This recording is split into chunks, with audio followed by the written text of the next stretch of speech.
jumping to litigation would require a he said, she said, perhaps, between a school teacher and a child. And what this litigation would allow is the deposition of classmates in second grade.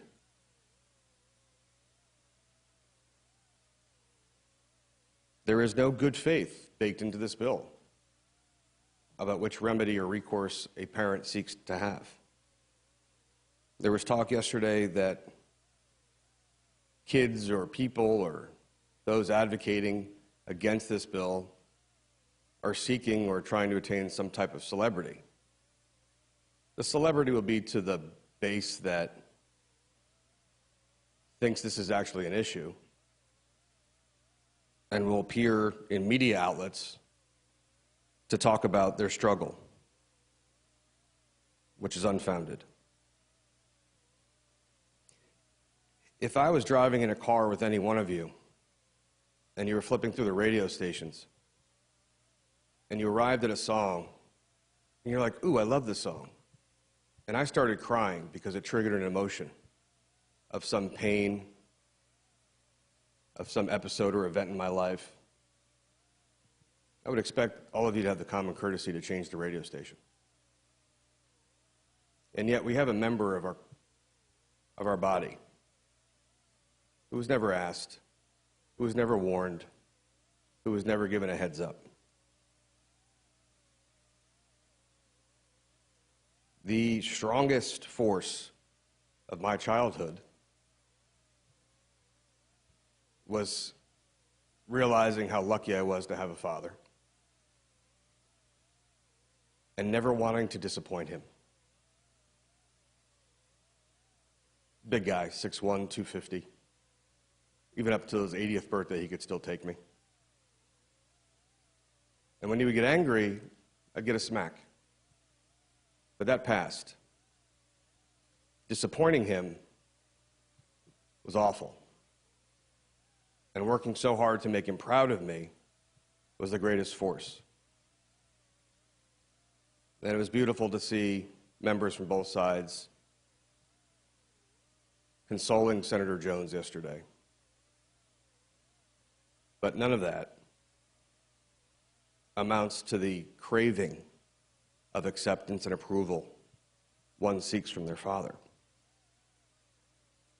And if you can't get it at home, or you're afraid to, if Sundays are filled with Scripture, which is tantamount to intolerance, you're not likely to avail yourself of who you really are.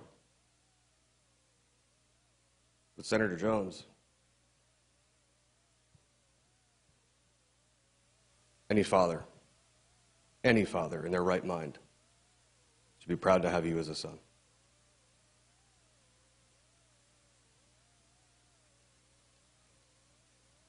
This obvious pain that this bill has caused and continues to cause, and the controversy surrounding it, can be appeased, can be set aside. We've had the most beautiful demonstration of young men and women come to our Capitol, exercise their rights, and tell you that they're pained. You can't talk about loving children if you do nothing to ease their pain. You can't, in good conscience, say that you care about families if you're forcing discussions that the heart won't follow. My senior year in high school, the second semester, I co-taught a third grade class in Trenton, New Jersey. It was part of a thesis that we had to do. And there are pictures that the kids drew and journal entries that they made. And they talked about their hunger and not having a father, and brothers and sisters that were killed. And they started opening up, and the teacher had remarked, "You've been here for 2 weeks, and these kids are telling you things that they haven't told any of us."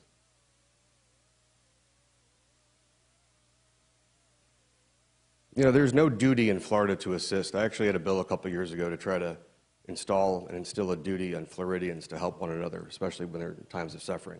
The only duty that exists is reporting child abuse.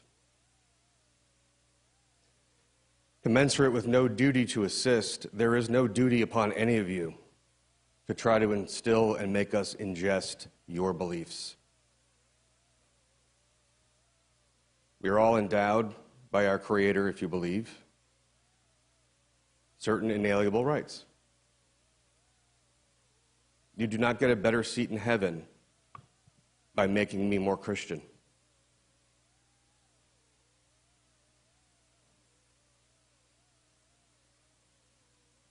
Yesterday, I had asked a very simple question about whether or not students would be able to form a club. And I was told, and the response was that it wasn't germane or it's not in the bill. And yet yesterday, the bill sponsor said they hear about different kinds of identities and experimenting. That's what kids do. You know, maybe they're in this club, or they're in a club, or they're onto this. Let me just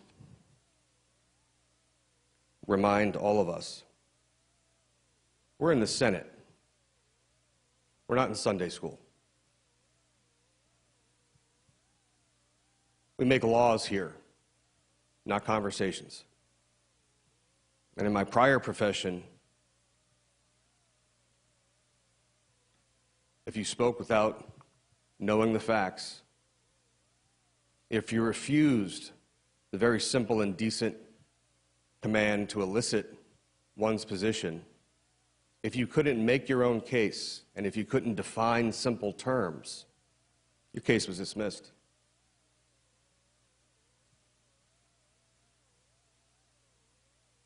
I want to acknowledge Representatives Alupis, Posada Cabrera, Lamarca, Mariano, Placencia, Robinson, and Mooney. Yesterday, while walking by and we were into questions, I asked a couple members from the other side of the aisle, "Are you really okay with this bill?" And a couple of you said, "No, but I have to be." No, you don't. No, you don't. No, you really don't. We have failed as a legislature if hundreds of kids stand outside screaming for their rights, and you can't explain to fifth graders and sixth graders and eighth graders simple definitions of your own bill. You've failed. If you are causing pain that you dismiss as being irrational or unfounded, it is still your duty as a father, grandfather, mother, sister, brother, to sit and spend time to explain that. And we haven't.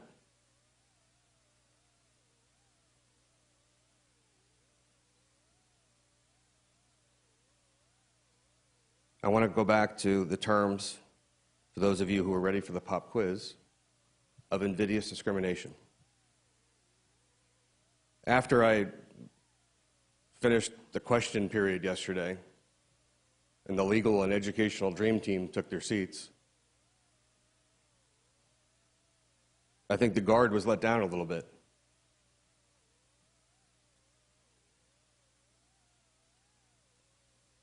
And Senator Polsky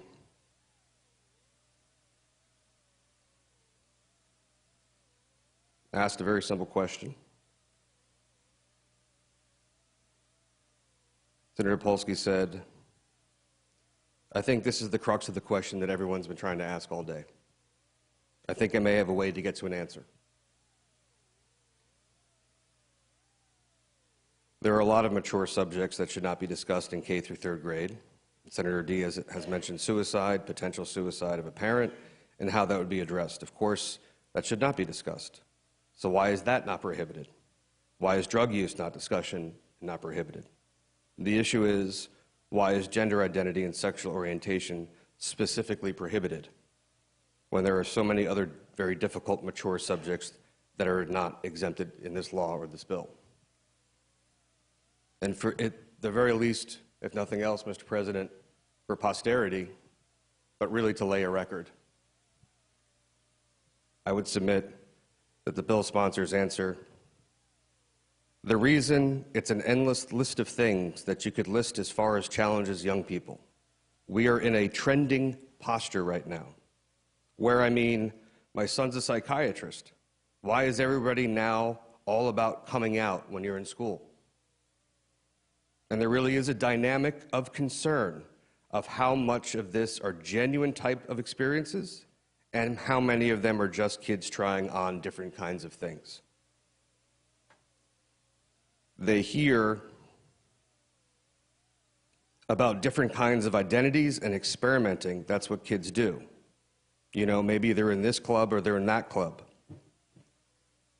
I don't understand why that's such a big wave right now. But in fact, it's a real trend of change. I just read in an article this week. You're trying to figure out why all of this is happening. Some of it is, I'm sure, cultural shift of what's accepted and that kind of thing. But I know for some, it's just a confusion that kids go. When seeking to ask one further question, Senator Polsky said, I know, but he just said some really important things. So basically what I heard you say, just to confirm, that there seems to be a big uptick in the number of children who are coming out as gay or experimenting, and therefore we need not discuss it in the younger grades. Is that correct? And the answer was, those are the reminiscing of a father and grandfather trying to figure out what makes kids tick. And that is a part of why I'm attracted to this bill, is that I don't want to be putting, we know that there's social inputs into how people act and what they decide to do. So yeah, that's part of our concern for the well-being of our children. That, ladies and gentlemen, will be what the court points to and quotes as a prima facie case, on its face, of invidious discrimination, where we have targeted and we have selected a protected class. There was no instruction or lesson plan when Florida started integrating their schools.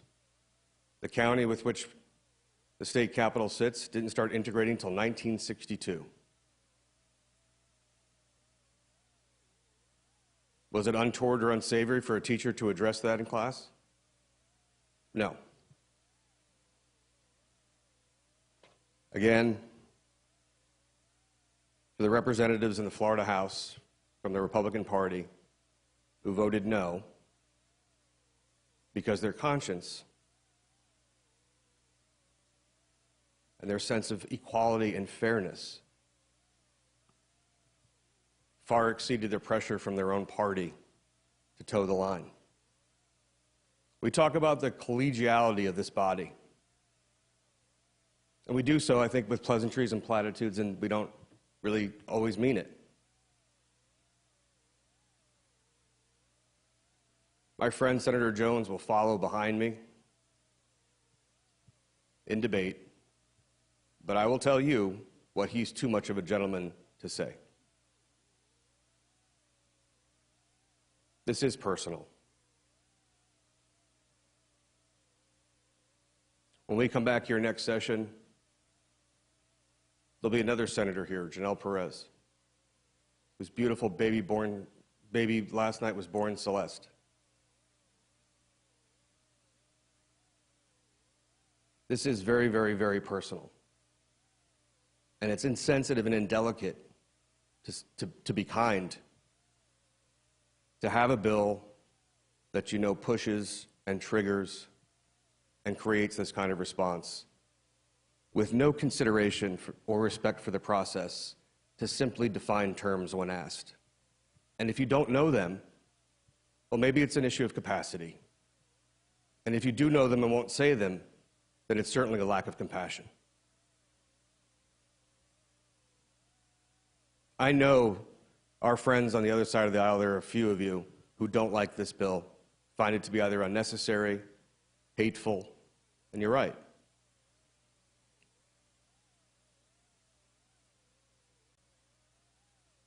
So please listen closely to my friend, Senator Jones.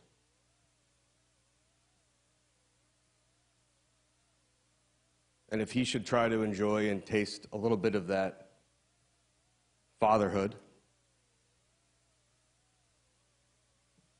don't make he or his child be ashamed of who they are. Vote your conscience today, not your party, not what you're told to do. Vote your conscience. Thank you, Senator Pizzo. Senator Jones, will you yield to Senators Rodriguez and Burgess in debate? He says yes. Senator Jones has yielded. Senator Rodriguez, Senator Burgess, then Senator Jones. Senator Rodriguez of the 27th, you're recognized in debate. Thank you, Mr. President. I went to the news site to see what some of the mainstream medias were reporting on this. And this is from the Axios website. HB 1557 would ban classroom instruction on sexual orientation and gender identity from kindergarten through third grade. And that's accurate. That's what this bill does. This bill says we are not going to have curriculum in kindergarten through third grade. Now, what the article doesn't say is that's the current practice here in the state of Florida. We don't have curriculum from kindergarten to third grade to provide instruction on those items. So we're taking what is and we're codifying it. Before this session, I've not heard anyone who has objected to the fact that we don't have curriculum to provide that instruction. I never saw a bill filed by anyone in the House or Senate that said Florida needs to be in the business of providing instruction on these topics in kindergarten through third grade. And if it was something that truly was objectionable, that we're not doing that now, I would have expected to have seen legislation on that. We're codifying what is because we think what is appropriate. Children that age shouldn't have curriculum providing instruction on those topics. And then we go forward and say after that, it should be age appropriate. The next thing the bill does, which I think is also important, is the bill says if there's an impact to the mental, emotional, or physical health or well-being or safe, supportive learning place of the child, it results in the school making a change in services or monitoring of the child, then the school shall notify the parents of that, unless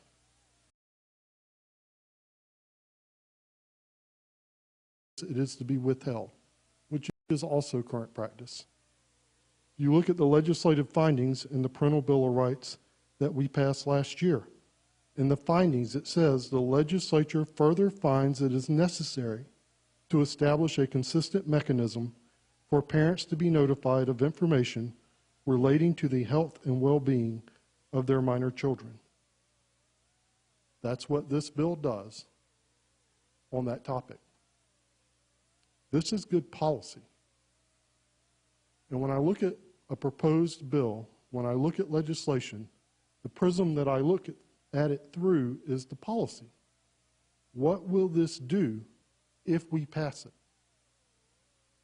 I'm sorry, but I can't look at legislation through the prism of how people on the outside say it makes them feel. Because if we all use that prism, we would never pass any policy. Because there's no policy we bring forward that doesn't have someone out there that objects to it. The question I think we need to answer is, what is the policy? What does the policy do? And is this good for the state of Florida? And in this case, I think it is, and I will be supporting this bill today.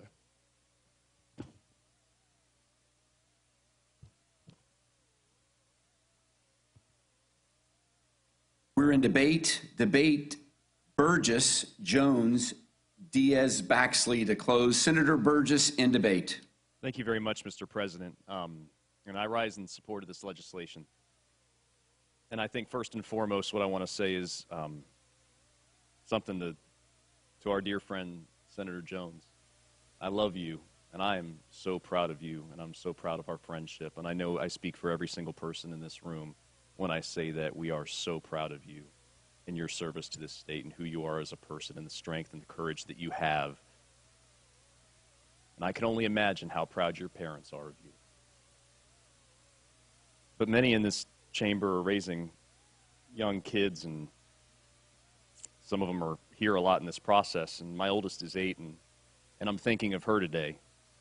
There's been a lot of debate on the floor, and I think it's important to highlight some things that we can all agree on. And that's that every parent here loves their children. Everyone here wants the best for their child. Growing up today is very hard. Raising kids today is so challenging on so many levels, no matter what your worldview is. I worry all the time about what we're leaving them, what it's going to be like, and how can I protect them? How can we protect them? How can we shield them? How can we enshrine their innocence for just a little while longer? It's pretty hard. You turn on the news for 5 minutes and it's stripped from them. You know what I'm talking about. In these uncertain times, our default position should be to trust parents, to do what's best for their children. Teachers, administrators, principals, and guidance counselors, dedicated professionals, love them. I have no doubt about that. This isn't about that. No one will ever love your child, though, more than you love them as a parent. And the purpose of this bill is to involve parents in decisions made concerning their children. As a state and a country, we have codified how important parental rights are.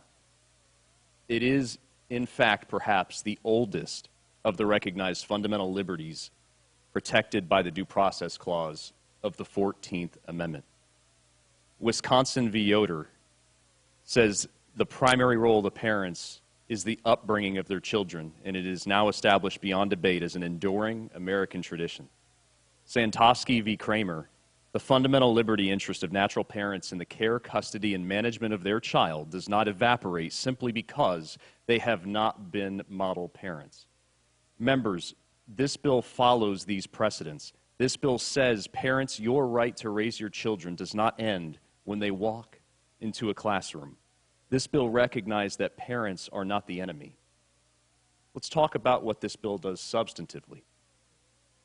The bill does two things, and I like to really, for me, it's important to do so to make sense of things and for the light bulb to go off, but when I actually took the time to sit down and read this bill, I thought I knew what I wanted to talk about, right? A while ago when this issue started coming up, but I realized what I was doing was listening to the rhetoric outside and on the news, and when I took the time to actually read the language and to take time and study the staff analysis, I boiled it down to two very, very basic things, and it's age-appropriate learning timelines, and it's parental notification.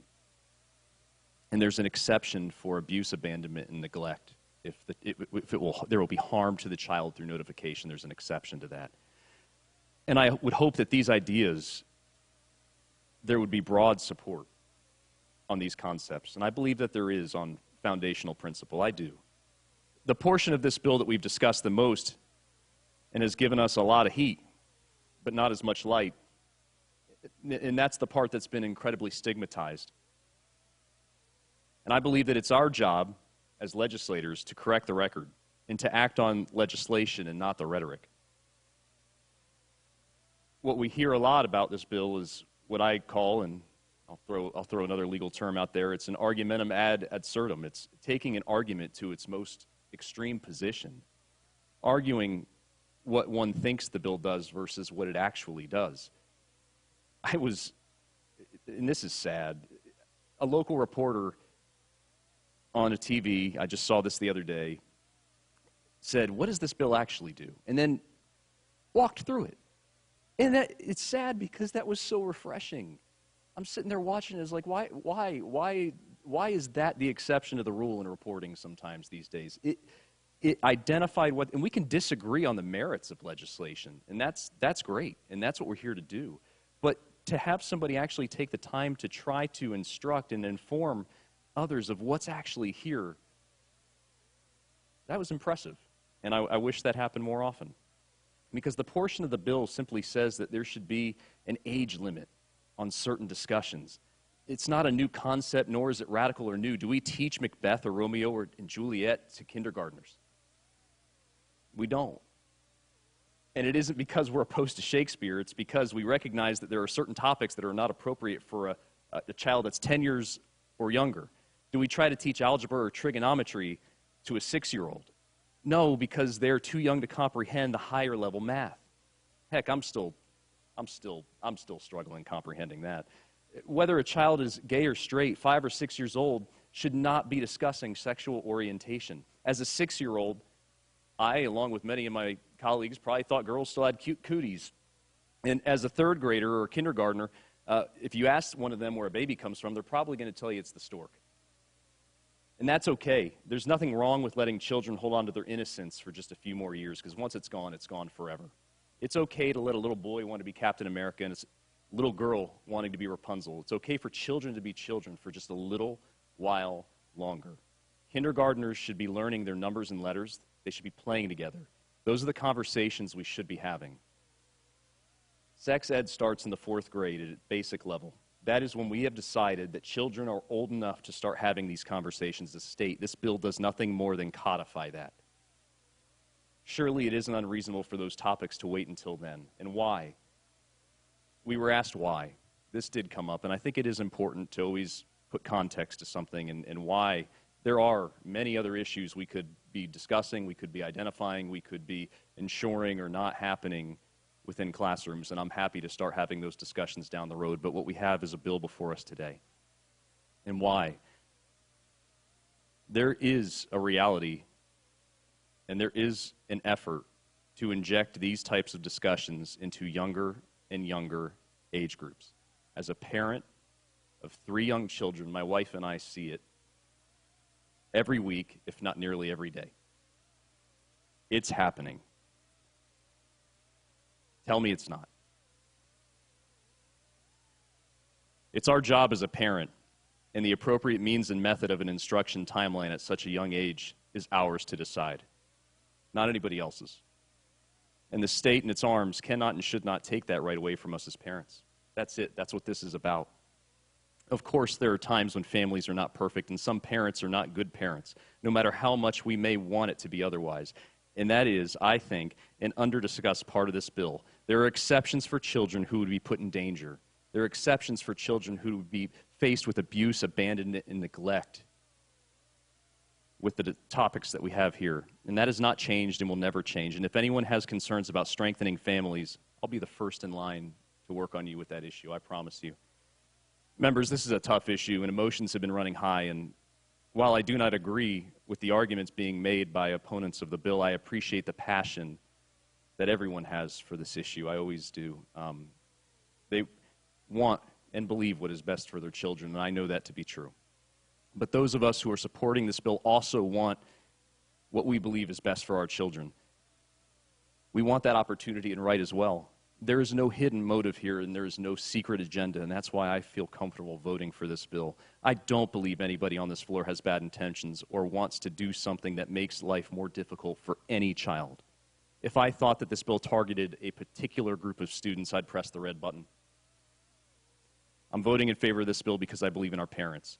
This bill says parents have rights. It does not discriminate, and it does not silence anyone. My children are taught to love everyone, to embrace our differences, and to embrace diversity for its beauty. It says simply that there is a time and a place for certain conversations. I'm voting for this bill because I believe that the overwhelming vast majority of parents love their children and will always love them. Parents are not the enemy of a student. They are a student's best advocate. Our default position as a state has to and should remain trust a child's parents.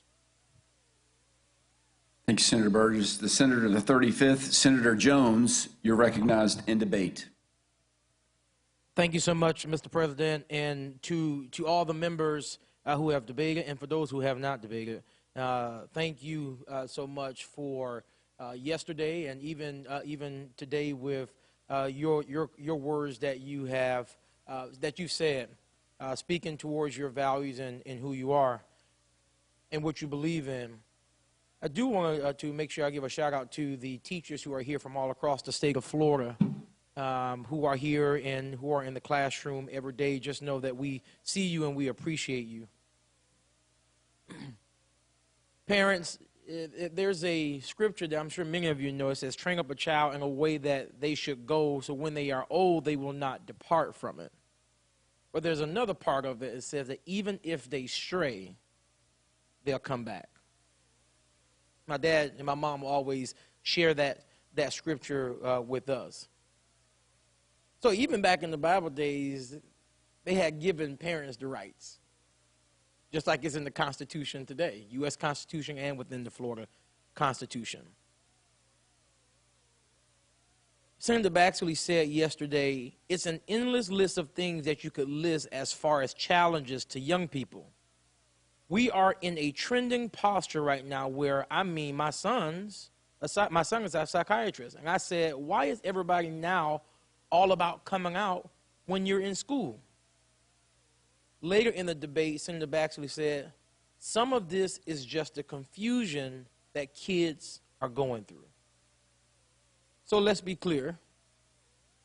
The bill sponsor, all of our friend, Senator Baxley, made it clear that this bill is about one thing, Section 3, sexual orientation, gender identity, even being pressed on it through amendments, and even me wanting to take that section to do what this body, I believe, that you all said you intended wanting to do, to give parents that right, which they already have. But to take that out, if we say that it is not geared towards the LGBTQ community. But then you can't say that it's not, but then the bill sponsor says it is. You got to pick one. In the last few days, many have said the quiet part out loud.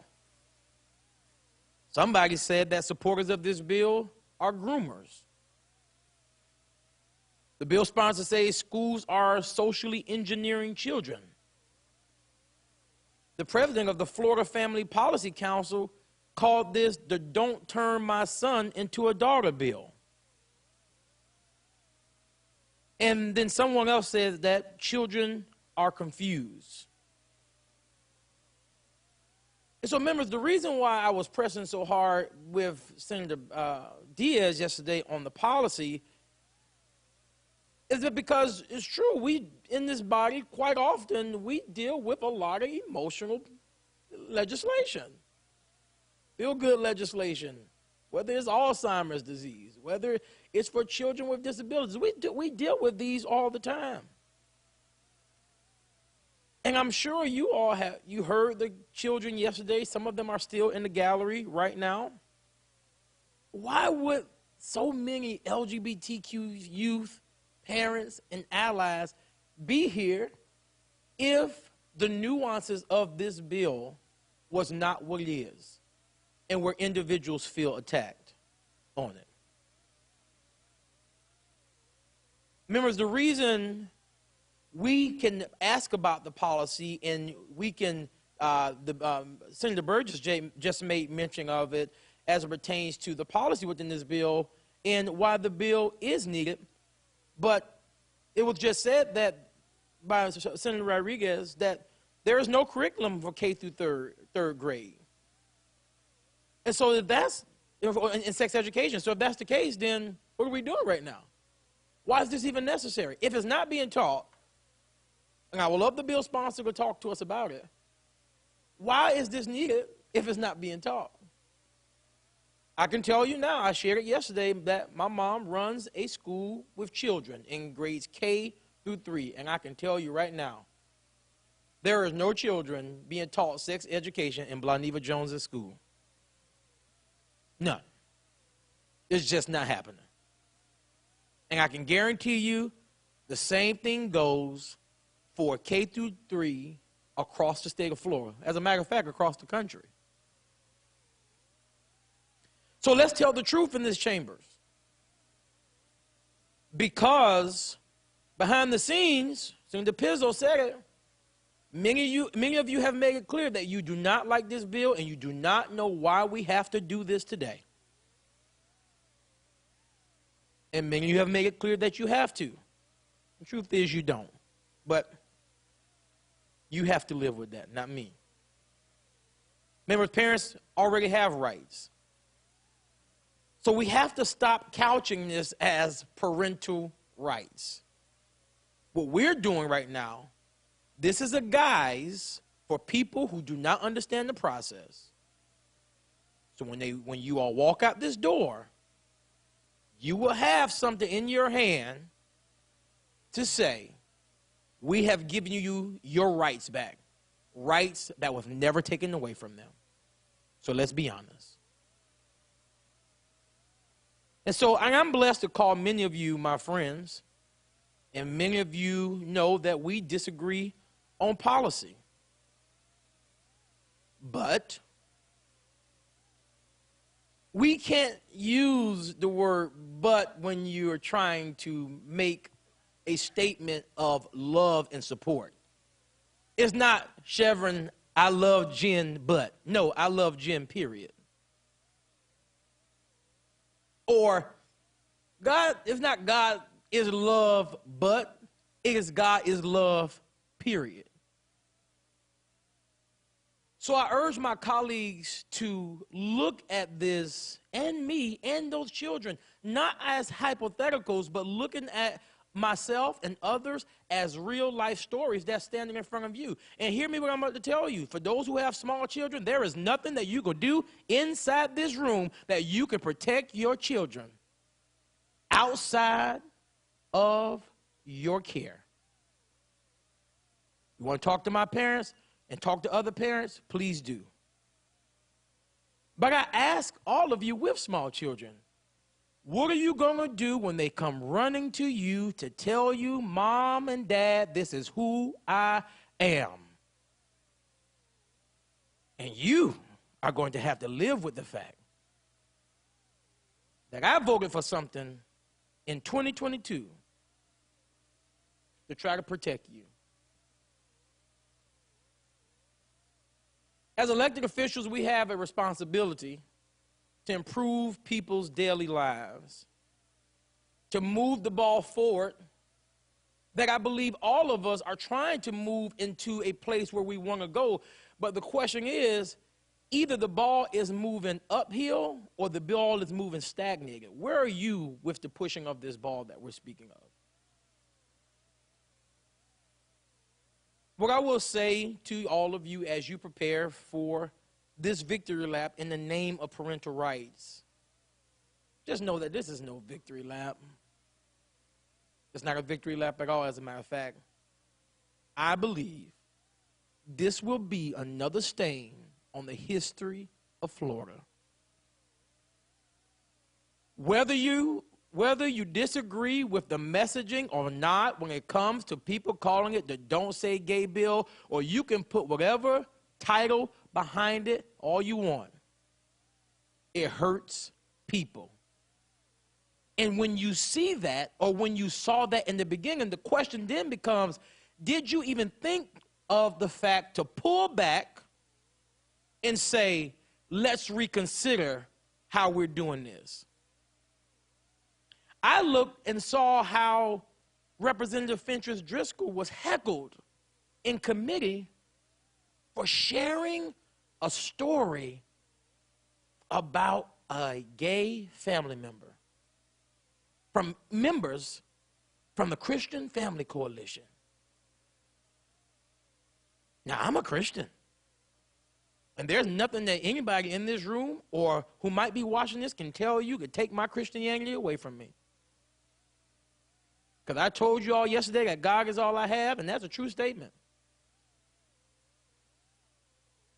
But when we get into a place to where you call yourself a Christian and you can't show love, oh, you got to go back and reevaluate your Christianity.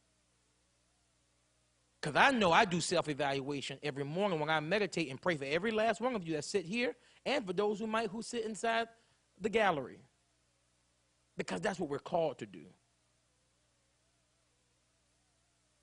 Yesterday, I shared a deep personal story of my own challenges when I'm coming out and facing rejection in my church from friends and from family.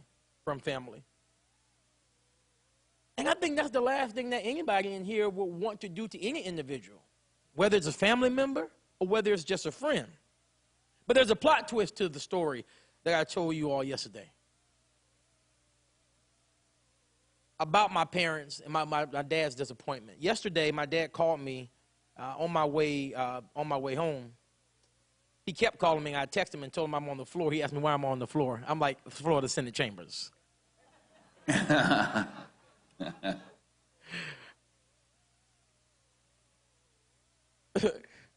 But my dad called me yesterday, and he said, son, when I wrote that book, that was then. He said, and just like you shared your story to free yourself, I had to share mine to free me. And he said, son, I will fight anybody about my child.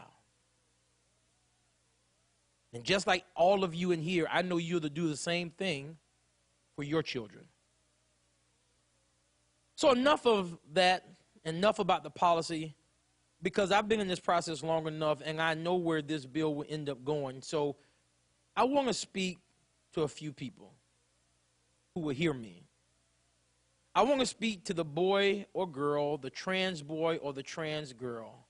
And I want to tell them that you're wonderful, you're not confused, and there's a community of people who love you, who support you, and who are rooting for you. I want to speak to the father or the mother who think just because your child came out as LGBTQ,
in this room have been loved through some of the toughest times of your life. Every last one of us, as a matter of fact, I'm sure we have had some tough days, and we have had some tough years. I know I've had mine. I want you to remember that tough time of your life, and I want you to show someone else that same grace. That's not political. I want to talk to the trans youth. I want to talk to the church. I want to talk to everyone who will accept the challenge across this country and in the state of Florida as they are thinking about where do we go from here in this loud noise of a nation where politics is literally at the top of the news every day because of the divisiveness nature that we have. Florida, we can lead to let people know that this is just not where politics is at. The quote says, if you hear the dogs, keep going. If you see the torches in the woods, keep going. If they're shouting after you, keep going. Don't ever stop. Keep going. And if you want a taste of freedom, keep going. So to those children who were out there yesterday, and to every person who have been rejected by anyone, we love you. Thank you for showing up every single day as your true, authentic self. Keep going. And until this body, I'm going to end my debate how I ended it yesterday. I'm no doctor, but I believe in the Hippocratic Oath, y'all. Do no harm. Thank you. Thank you, Senator Jones. The Senator out of the 36, Senator Diaz, you are recognized in debate, followed by Senator Baxley. Senator Diaz. Thank you, Mr. President. And I'm just going to go into the two parts of the bill and what's written in the words and the effect that it has on our curriculum. And it's been discussed by Senator Burgess as to the timeline of what we do in our instruction and what we don't do. I, from the very first stop when I saw the Senate version of this bill, brought up concerns about the age-appropriate nature. It is not that we stop discussions of these topics. It is that we have to let kids be kids. And in a kindergarten through third grade instruction, there are topics that our kids are not mature enough to understand or grasp. That's why we have an age-appropriate timeline with all of our instruction. This bill does not talk about discussion. This is talking about planned, lesson-planned, effectuated instruction in kindergarten through third grade. Those kids are 5, 6, and 7 years old. What this bill doesn't do is it doesn't prevent the other role of the teacher. The teacher in today's day and age, we know, has two roles. There is the planned, specific instruction on the topics and the standards, and there are the teacher's role in working and dealing with individual students and any issues that they may have, not just on this topic, on any topic. And it allows teachers to have that discussion with those individual students if they bring it forward. And it allows teachers to provide the resources available at the school to help that student, no matter what they're going through, no matter what the issue is. This doesn't prevent that teacher from helping a student, from advising a student. What it does is specifically speak to planned instruction. On the other part, the parent notification, there was a conversation about parents' rights and how they have them. But the problem is that we still have instances in schools where parents are not being notified properly. A simple example of that is an example that was brought to me where a student who has allergies, was placed at lunchtime in a table by themselves, probably tried to be in the best interest of the students. But the parent found out after a long while that this student had been isolated and placed to have lunch in a table by themselves because of the issue of allergies. But at no point did the school take the moment to have the conversation to include that parent as to what's best for that student. That student doesn't belong to the government. That student belongs to the parent. And this bill says if there is a change of service or monitoring, regardless of whether it's included in an IEP, regardless of whether it's included in a 504, if you are making an adjustment, and in this case that I brought forward, you're isolating a student for their own good, according to what they were thinking at the school system or the school, that you need to contact the parent. It turns out that that student has allergies in general, but they were placed at a table and isolated to protect them from a peanut allergy that student does not have. And so the parent came to have lunch with the student one day and found out the student had been isolated. That cannot happen without consulting the parent. That's why it says that when you're having a change in services or monitoring, that you have to include the parent. It doesn't prevent a conversation between a student going to a guidance counselor and talking to them about whatever topic is affecting them. Whether the student is confused, or they're having a bullying issue, or they're having any other issues in school, it doesn't prevent them from going there, and it doesn't trigger them having to call the parent and consult with them unless there is a change in service or monitoring. We have to have parents included. That's what the Parental Bill of Rights is about. And if you're going to make a decision that's going to affect that student, you have to consult the parent.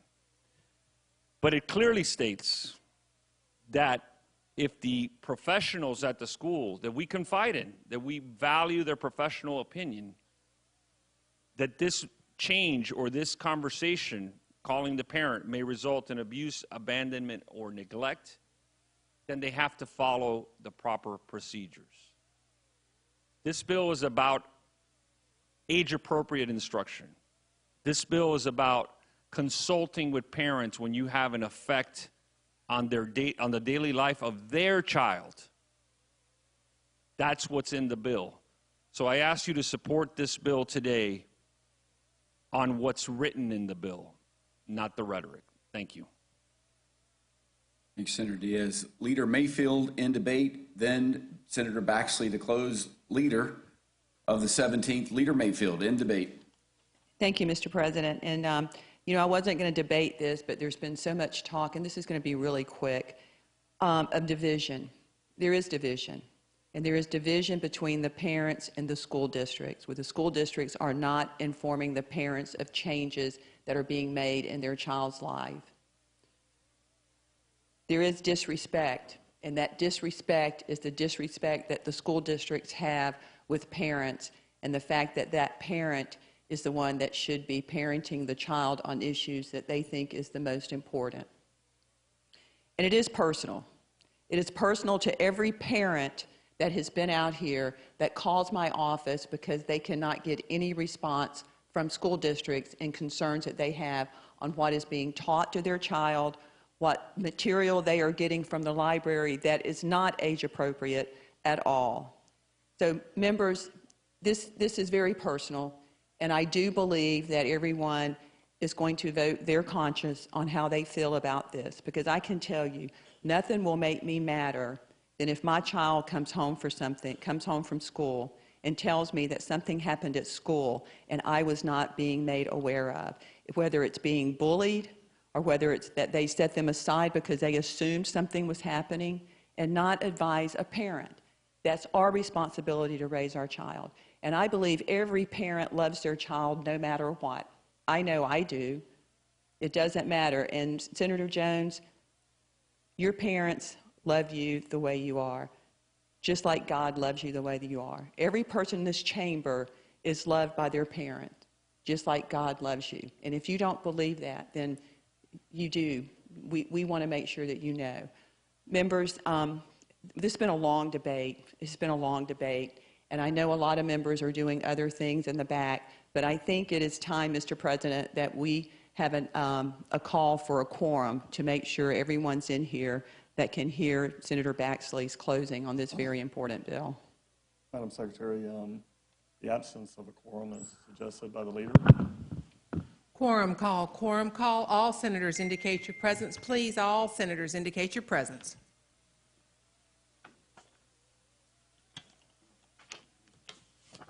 I hit me.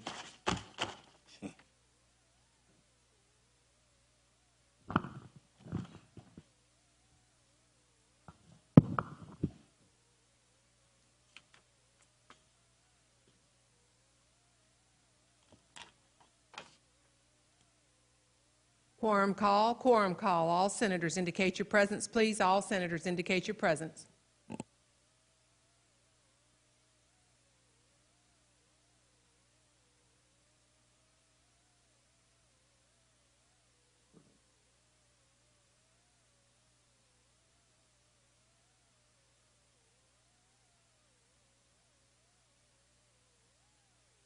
A quorum is present, Mr. President. Thank you. Senator Baxley, you're recognized to close. Thank you, Mr. President, and thank you for a tremendous courage to do hard things and take on big issues that are challenging.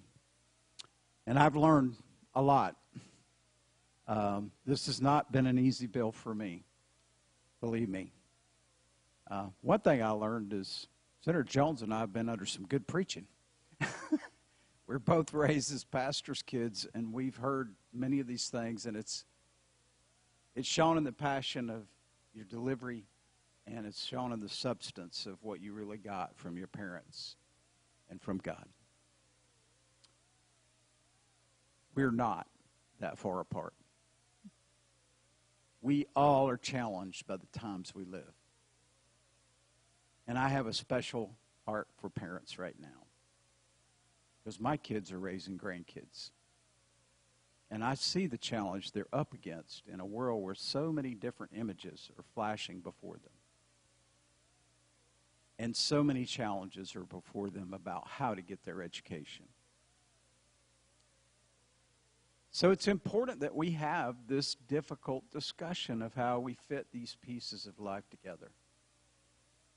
And at the end of the day, my passion for this bill, I can tell you why I'm doing it. You don't have to project onto other people their why. It's hard enough just to hear what they're saying. But I don't tell anybody why they're doing something. I have a hard enough time figuring out why I'm doing what I'm doing. And I want to tell you why. It's because I know how important it is to empower parents in this relationship. I want to encourage parents across Florida to own it. They're your kids. And it is tough. And it's tough to figure out what influences will be on them and what kind of decisions they will make and how that all comes out. You always feel liable for and that you're to blame for however your kids turn out. The fact is you're in a long-term project that shapes the world. And I want you to be empowered. I want you to be empowered to say, look, you're the parents. You have to take charge. You are in charge of the destiny of these kids. And many people will help you.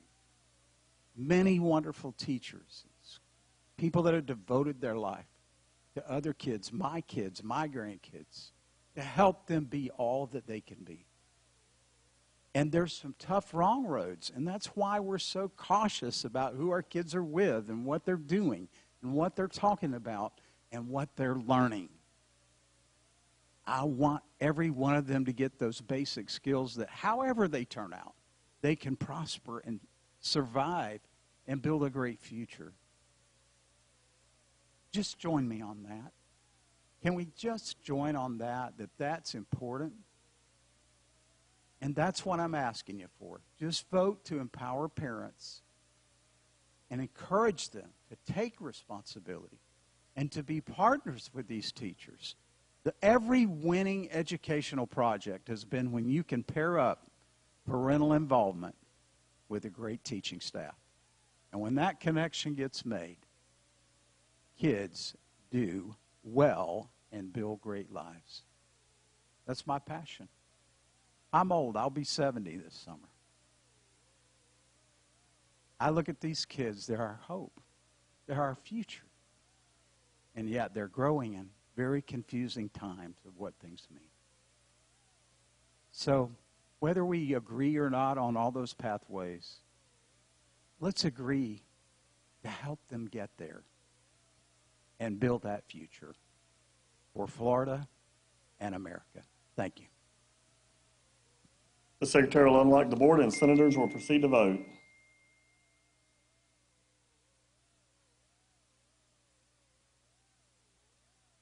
Lock the board and record the vote. 22 yeas, 17 nays, Mr. President. So the bill passes. Senators, we're now going to move to special order. Read the first bill. Committee substitute for Senate Bill 342, a bill to be entitled and act relating to Juvenile Diversion Program Expunction. Senator Perry, you're recognized on your bill. Thank you, Mr. President. This is a bill, we've heard this several years. This permits a juvenile who completed a diversion program for misdemeanor and felony offenses other than forcible felony to apply and have their non-judicial arrest record expunged. That is the bill. Are there amendments? None on the desk, Mr. President. Are there questions on the bill? Senator, there's a companion bill. Would you like to substitute? Yes, sir, I would. Senator Perry moves CS for HB 195 be substituted for CS for Senate Bill 342. Without objection, show that motion adopted. Read the House bill. Committee substitute for House Bill 195, a bill to be entitled and relating to Juvenile Diversion Program expunction. Are there amendments? None on the desk, Mr. President. Are there questions on the bill? Live from your local election headquarters, this is Battleground, Florida. Here's Evan Donovan. Breaking news this Tuesday morning, folks. The Florida Senate has voted for and passed the HB 1557 Parental Rights in Education bill, known by critics as the Don't Say Gay bill. This now sends the bill to Governor DeSantis' desk, where he is expected to sign it. Good morning, folks. Thank you for joining us here on Battleground Florida, the digital edition. We'll be joined in just a moment here by our digital anchor, JB Buno. This is breaking news. The vote just occurring on the Senate floor moments ago. Again, HB 1557, the bill critics have called the Don't Say Gay bill, which contains a number of measures strengthening parental rights in education, but contains one measure that has been very controversial throughout the state and even possibly throughout the world at this point, that being a ban on classroom instruction on gender identity and sexual orientation in grades K through 3 or at ages that are not age appropriate or developmentally appropriate.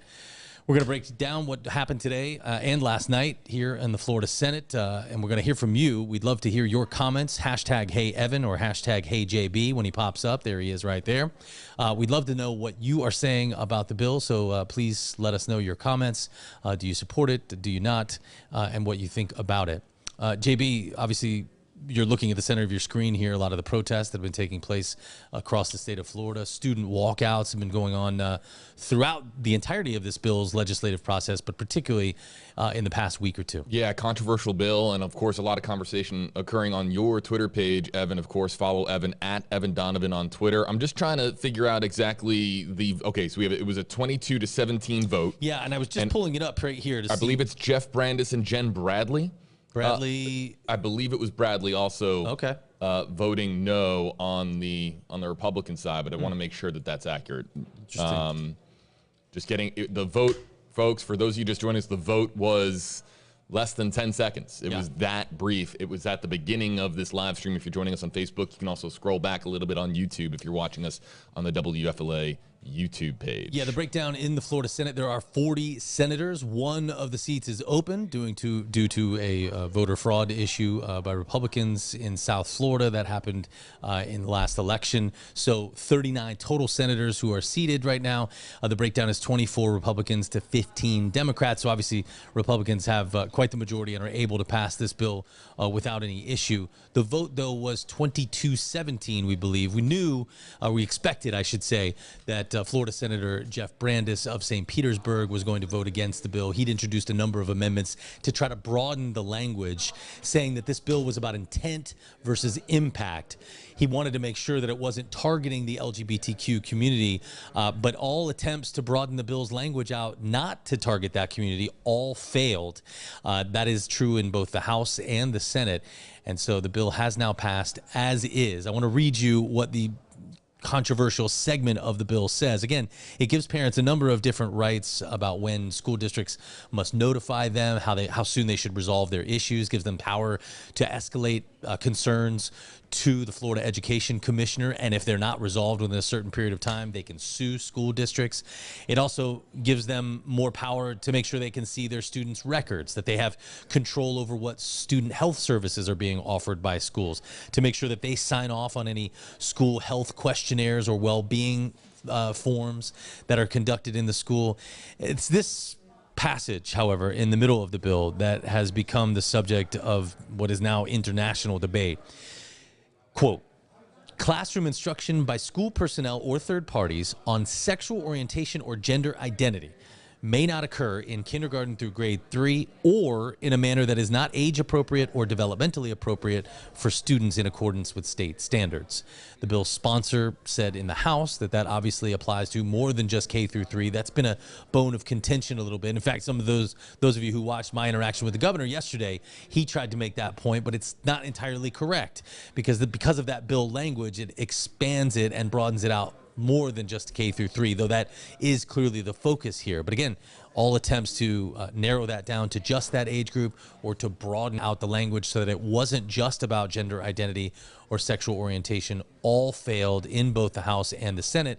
And, you know, JB, I know we've got Senator Jones teed up now, but maybe we should go into Senator Baxley's comments first. Is that possible? Yeah, it is. Let's just make it clear what we're going to do is we're going to feature some of your hashtag HeyJB, hashtag HeyEvan comments coming in, but I really just want to spotlight Dottie's here really quickly for a second. Sure. She says, hashtag HeyJB, it's pretty obvious that most people watching do not understand the contents of the bill. Maybe you can explain in depth. And I want to point out that Evan on WFLA.com, it's also on, we'll explain it, and he's just spent a good portion of the last few minutes talking about the really most controversial section of the bill, but he did a great 2-minute explainer that's on his Twitter page. It's on WFLA.com, the WFLA app. So yeah, who do we want to hear from first here? In fact, that's a great idea. I should actually post that or pin that to the top of my page because that way it'll give you all a great understanding of what the bill actually does, and it makes sure that that you know from start to finish all the elements that are in the bill, because again, it's really just this one passage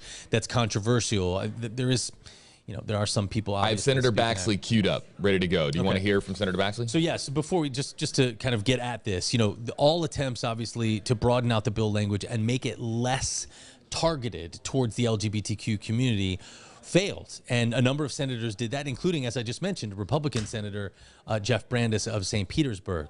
None of those efforts worked, and so late last night on the Senate floor, Dennis Baxley, who is a Republican senator from Ocala and is the Senate sponsor of the bill, came out in a question and answer with State Senator Tina Polsky of Boca Raton, and she basically said, look, why is this specifically targeting this community? There's lots of different topics that are inappropriate for this age group, for K through 3, right?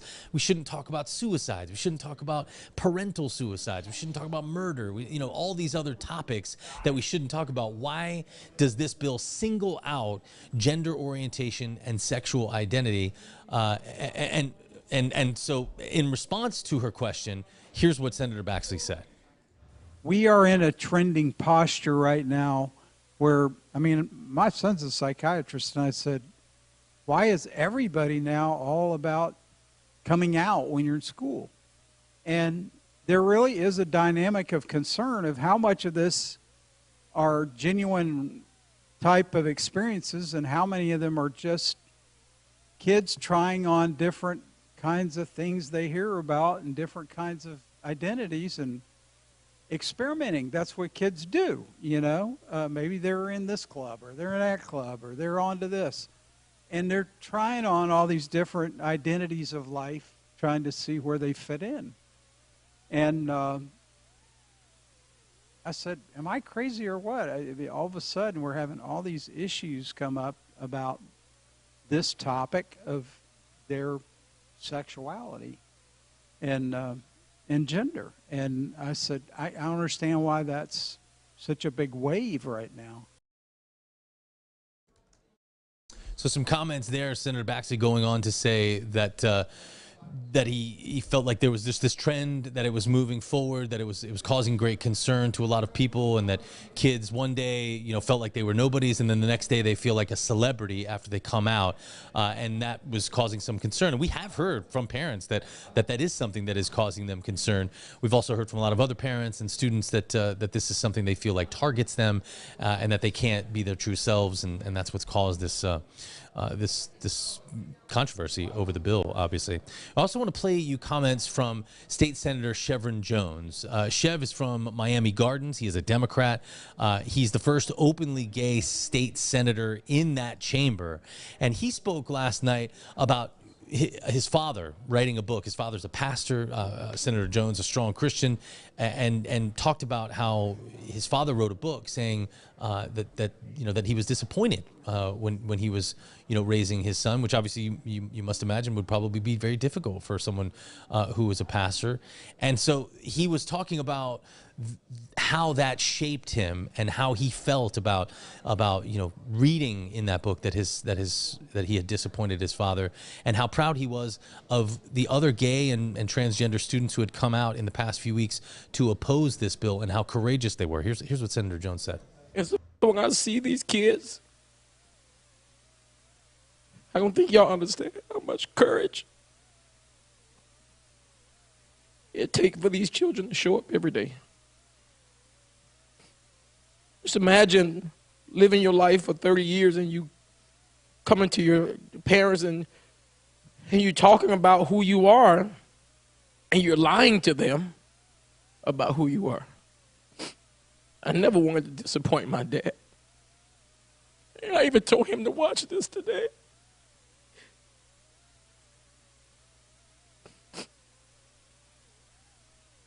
I don't think y'all understand that even rerunning for office, it was difficult because people calling your names, people saying things to you, and all you want to do is serve. I never knew that living my truth would cause church members to leave my dad's church, or friends to stop talking to me,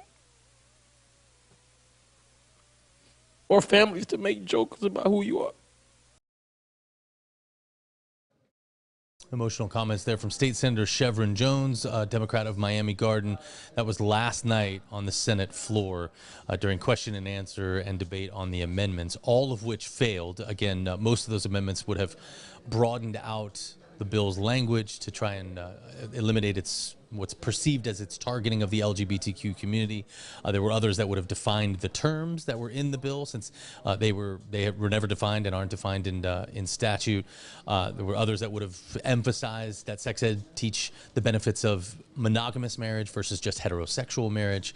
Other amendments all failed, including one by Republican State Senator Jeff Brandis that we told you about, that would have broadened that language out to include a ban on all human sexuality and sexual activity discussion. But again, those all shot down. Debate today, fairly quick, started this morning just after 9 o'clock, and just before noon here, the bill has now passed. It will head to Governor Ron DeSantis' desk at some point in the next week, where he is expected to sign it. And we're live across all of our platforms on WFLA's Facebook page. Hello to our WFLA Facebook audience. Hello to our YouTube audience joining us here as well. Clearly a controversial bill, a bill that invoked an emotional response on the Senate floor, on the House floor as well in Tallahassee. Now we want to get to some of your comments here on Battleground Florida on WFLA Now. You can use either of the two hashtags on your screen. As long as it's appropriate for air, we're going to put your comments here on screen and want to talk to you a little bit. Also want to make it very, very clear that we're here to answer your questions. There's a lot of questions surrounding this bill. No one better in the state, in my opinion, to answer those questions than Evan, who has been really following this since its infancy, since the legislation's infancy. So if you would like to ask Evan a question, if you'd like to ask just something general about the bill or something super hyper specific, you can do so. Just use either of the hashtags on your screen on the WFLA Facebook page or on the WFLA YouTube live channel where we're live right now. In fact, let's go to YouTube, because this comment came in before the vote was made, before the Senate passed the bill. AJ Martin's on YouTube, hashtag AJB, saying this bill won't be good in the long run. It will cause more damage and harm. Evan, can you speak to some of the senators who have voiced their concerns about the long-term impacts of the bill, years down the line, potentially? Well, yeah, so a lot of people pointed out the fact that, there were a number of different iterations of this bill. I mean, this thing has gone through the process and through the ringer. At one point, the House bill sponsor introduced an amendment that would have forced school personnel, including teachers, to out their students, even in cases, actually, especially in cases, it came right after the clause, talking about cases where that information was withheld from parents because teachers were afraid of an environment of abuse, abandonment, or neglect. That was withdrawn. That was widely derided by people across the state, and that amendment was withdrawn by the House sponsor. But there's been concern that because the LGBTQ community is at the center of this portion of the bill, that as a result, that it would cause more difficulties for them, that they would, leave home, have more suicides, or at least feel more uncomfortable when they're in their classrooms. Many of the representatives and senators in the legislature have pointed out the fact that according to the Trevor Project, 40% of Florida's homeless youth are LGBTQ. Likely because they don't feel comfortable at home or their parents aren't making them feel comfortable at home. And so there are a lot of concerns about what this might do for kids who are LGBTQ and those who have two mommies or two daddies, and what would happen to them if these conversations came up in classroom discussion. The Senate sponsor and the House sponsor, I should point out, have both said that this doesn't ban discussion, but the line there is very close. And even in questions and answers in the committee period, the Senate sponsor said, look, if that comes up, maybe you should go tell the kids, go ask your mommy or go ask your daddy. Senators responded by saying that's going to make those kids feel even more awkward and more ostracized in an environment where they already feel that way. So those are some of the concerns about what may happen here. And I've got a sheet, I guess, a one pager I can send to you, JB, or I'll put it in X files so you can pull it up if you want to. That's a bullet point list of the things that the bill does outside of this one particular controversial You know what, Evan? part. Yeah, if it's on Twitter too, we can bring it up on Twitter. Oh, yeah. I want to ask you really quickly because there have been some questions about this. Governor DeSantis widely expected to sign this bill into law. There's no chance of a veto, correct?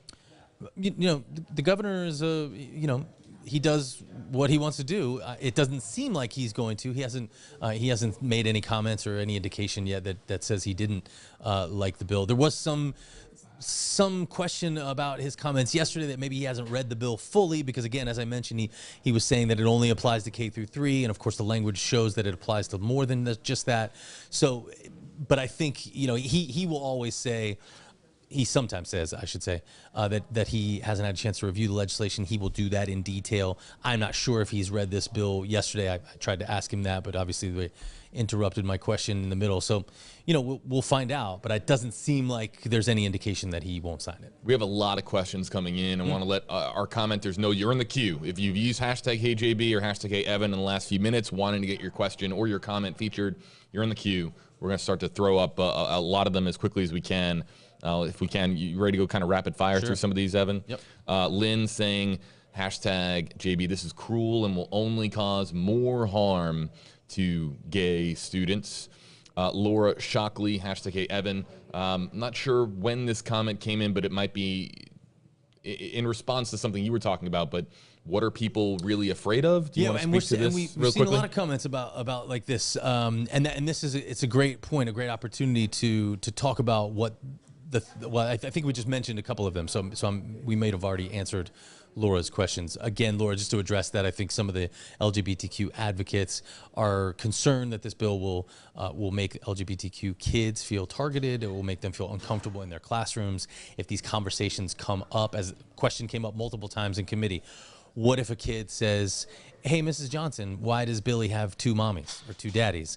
Yep. And you got a number of different answers there, but some of them were, well, that's not necessarily a conversation that the teacher needs to have, and that the teacher should just say, go ask your parents. Again, the concern is that may make LGBTQ kids feel different, or those who have two moms or dads might make them feel different and awkward. And obviously that's a world that they already live in, feeling different and awkward many times. And so that's I think what some of the main concerns are, Laura. How about Michelle Batten, hashtag HJB, hashtag HeyEvan. I am transgender, and I'm so mad that this bill passed. Not fair to our young LGBTQ kids. Michelle joining us in the conversation on the WFLA Facebook page, as is Andy Michael. Hashtag HeyJB, as a gay male, I have always known I was gay since I was in elementary school. It wasn't a fad, wasn't the cool thing to do. These senators can't relate to their constituents. I think that's why Shev's comments, right, Evan, were particularly noteworthy throughout this entire process, him being a state senator. Yeah, and I wanted to point that out. That's actually, Andy, because I think he was speaking kind of directly to kids like you. In fact, he introduced an amendment to say that would have banned any instruction that would attempt to change someone's gender identity or sexual orientation. That amendment was also shot down, and he pointed out on the floor, look, folks, this isn't something that teachers teach. in general, he was saying this isn't something teachers teach, but also he was making the point that even if they did try to teach it, you can't teach someone to be gay.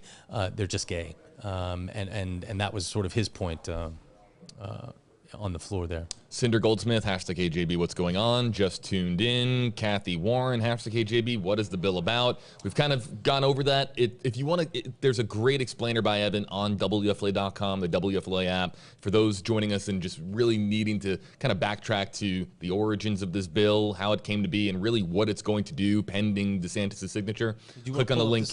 What's that? You want to pull up this slate? Yeah, sure. Where can I find it? Let's do it. It's in X-Files. Should be the first thing in X-Files. Hold on one second. Give me a second, everybody. We're going to load in a graphic here live to kind of help articulate our point. Let's see. Let's bring this in. You said it's in X-Files. Should be the top one, hopefully at the top of in the middle of the page there. Yeah. Yep. I don't know if you can squeeze it down a little bit or if, there we go. Hold on. There you go. All right, that's a little better. All right. So again, folks, important to point out, this bill does a number of different things. It is officially entitled Parental Rights in Education, House Bill 1557, and it gives parents some power over school districts when it comes to how they deal with their children. So these are some of the main elements of the bill that aren't anything to do with being gay or trans or gender identity or sexual orientation. So it forces school districts to notify parents of changes to their child's health or well-being. That includes both physical and emotional health. It prohibits school districts from encouraging students to withhold any information from parents and prohibits them from adopting procedures that would even have that effect. It allows parents to access their child's student records. It lets parents refuse their consent for any health care services that the school offers, and it forces school districts to notify them about what that suite of services is at the beginning of the year. And it also forces school districts to get parental permission before they conduct any type of well-being questionnaire or health screening in schools for that age group, or for any age group, during something similar to that, a health screening or a well-being questionnaire. There's another part of the bill which I separately did with an over-the-shoulder, so it would just be my face if we put it up on the screen. But basically, it forces school districts to respond to parents within a week, to resolve their concerns within a month.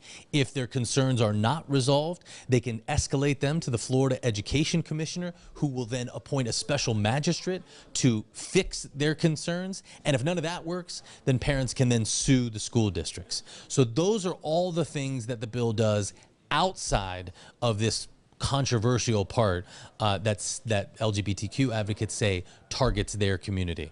And we can pull up that part of the bill too, if you would like, in just a moment. And I'm just being handed a statement. This is from, well, obviously statements coming out from lots of different people right now. This one is from Nikki Freed, the Agriculture Commissioner. She came out and says, this bill is an international embarrassment to our state. Because the governor and the legislature won't say it, I will. This kind of hate and discrimination has no place in Florida. To Florida's LGBTQ community, you are not alone. You are beautiful the way you are, and you are so loved. Please know that we will never stop fighting for a better world for you. There are obviously statements coming out from lots of different people right now. We'll keep an eye on our inbox, and we'll let you know what we hear from any Republicans, from the White House, from anyone across the state, including the governor's office. Yeah, and there's going to be a lot of, in fact, Nikki Freed just the first here. I think probably this is widely expected to pass today. So this statement probably prepared in advance of the bill actually passing in the Florida State Senate. I want to kind of go rapid fire through as many of these as we can, because we got a lot of folks patiently waiting for their comment to be addressed. Aaron Harris, hashtag HeyJB, hashtag HeyEvan. If kids can't be themselves, you will see a high rate of suicide. And if teachers out students, there's potential of abuse by parents who don't want a gay child. It's absolutely insane. And again, I just want to point out the amendment that would have forced school districts or school personnel to out parents, to out LGBTQ kids was taken out.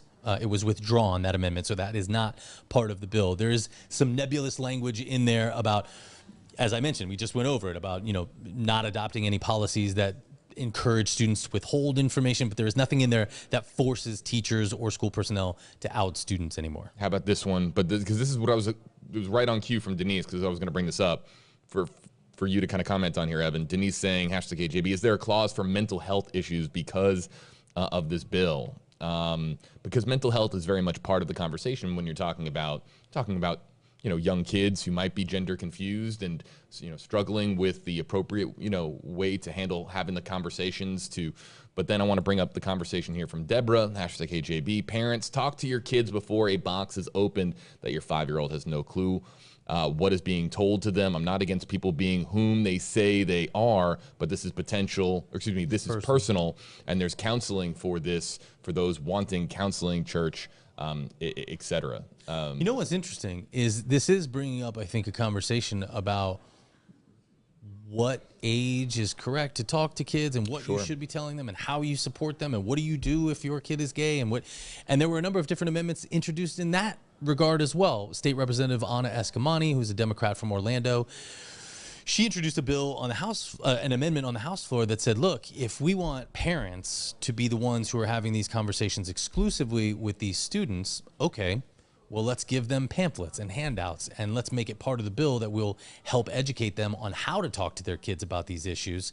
And that amendment also failed. But it is, I think, bringing up those types of conversations. A lot of people in the state now trying to figure out what is age appropriate, when do you talk about these things, and I think that's going to be a conversation that continues to move as we move forward. Let's get to I think we're going to have 3 more before we have to get going. Evan's got to file his report, everybody, for the news tonight on WFLA News Channel 8, your NBC station right here in Tampa Bay, live here on Battleground, Florida for a few more minutes across all of our social media platforms. Jessica Chung, #KJB, this bill is absolutely absurd. It will cause more damage than good. This is telling the youth that who they are is wrong. This will ultimately lead to an increased suicide rate amongst our youth. This state is so backwards. I am absolutely disgusted. And, interesting part about this, too, I know that there are Floridians in the state that are very, very, very, very disturbed by this bill and believe that, as to kind of quote Jessica here, that it is a step in the wrong direction. But let's make no mistake. There are 49 other states looking at Florida as well. This bill does reflect upon Florida. Now, there are going to be some that are going to say that this reflects positively among the state, on the state of Florida. There are going to be those who say that this is a disgusting act for Florida to actually to pass and send to DeSantis' desk. So it's going to be very, very interesting now, as Evan noted, to see sort of the commentary. There have been A-list celebrities who have come forward on Twitter that have been commenting on the bill, politicians across the country that have been commenting on this bill left and right. It was on Saturday Night Live this last week. There's going to be a massive conversation it's probably already happening right now on Twitter, but in the minutes, hours, days, weeks ahead, a lot of folks are going to be talking about this, especially when, and Evan and I were talking about this kind of off camera as the vote, or right before the vote was going to happen, when this does in fact get signed, if there's a bill signing ceremony, where is it going to be? Who's going to be the audience? Who's going to be clapping in support of this bill? What is going to be the visual and the stage, if you will, for Governor DeSantis to sign this bill into law, provided that he does? Is it going to be a bill signing ceremony, or will it be done in Tallahassee? We have seen in recent weeks and recent months, really over the course of his entire term in office, that Governor DeSantis will identify bills that are worthy of a bill signing ceremony. He'll travel to a particular section of the state. He'll gather folks together and he'll sign the bill. He'll throw the Sharpie pens into the crowd. It's a big display of showing support for the bill that is now being signed into Florida law. What is that going to look like in the weeks ahead?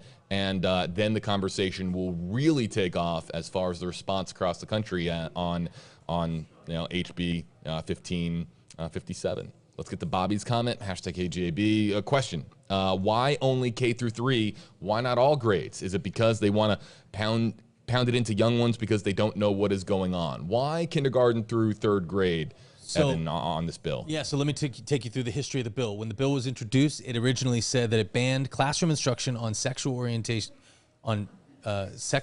or gender identity in primary grade levels. That was the language that was used, primary grade levels. It was pointed out in committee that that's kind of more of a British term, primary grade levels, and they wanted to get to something more specific. Initially, the House sponsor said K through 5. That was then whittled down to K through 3. And so it's K through 3, but remember, it includes that or clause. That means it could apply to anyone that's not age appropriate or developmentally appropriate.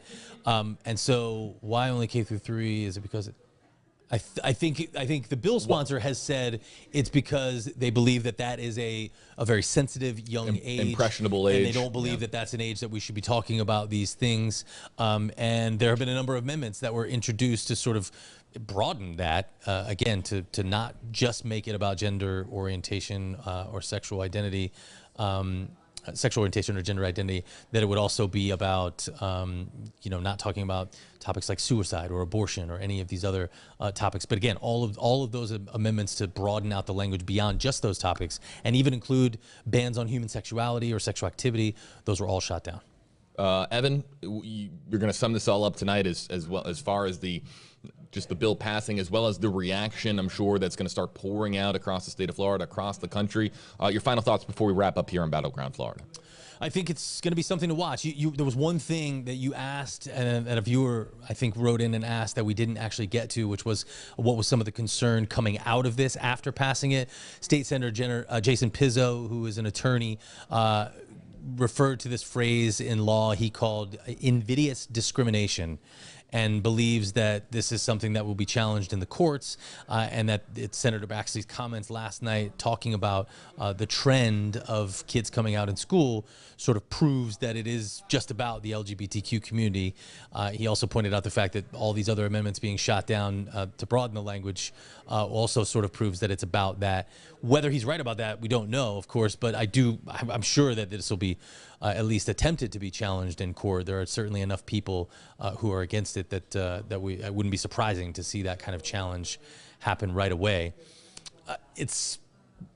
We'll have to see what the actual impact is of this legislation when it comes down to it. Sometimes these bills get passed, there's a lot of hoopla about them, and the real world impact isn't that great. Sometimes it's exactly the opposite. So this is going to be, an interesting story to watch over the next few months and years, really, in the state of Florida. Evan Donovan's been reporting on this bill for a long time, folks. All the developments with the bill, but really, now that it has passed and it, heads to Governor DeSantis' desk, where he will either sign or veto it. But I think that based on what we have heard, it would be a shock if it was vetoed. Yeah. So it's expected to be signed into law. Very, very important for folks. And remember, he does not have line item veto power over bills. He can do that over appropriations, so projects that get money in the appropriations bills. But this bill will come to his desk. He can either sign it or veto it, but he can't change it, really. It's really important that folks know exactly what the bill does, what it says, and Evan's reporting on it. It's all been featured, everybody, on WFLA.com. Terrific explainers, both in article form and in video form, letting you know what this bill actually does, what it says, what wasn't included based on the amendment process. So if you want an explainer, click on the link in the description on this video, whether it's on Facebook Live, on YouTube Live, wherever you're watching from. It'll take you over to Evan's reporting on our app and on our site. WFLA.com, the WFLA app, and we'll have a whole lot more on the bill, HB 1557, as it continues to make its way to Governor DeSantis' desk. We hear anything about a potential bill signing, we'll let you know about it again on WFLA.com, the WFLA app. For Evan Donovan, I'm JB Buno. We'll see you next time, folks, on Battleground Florida.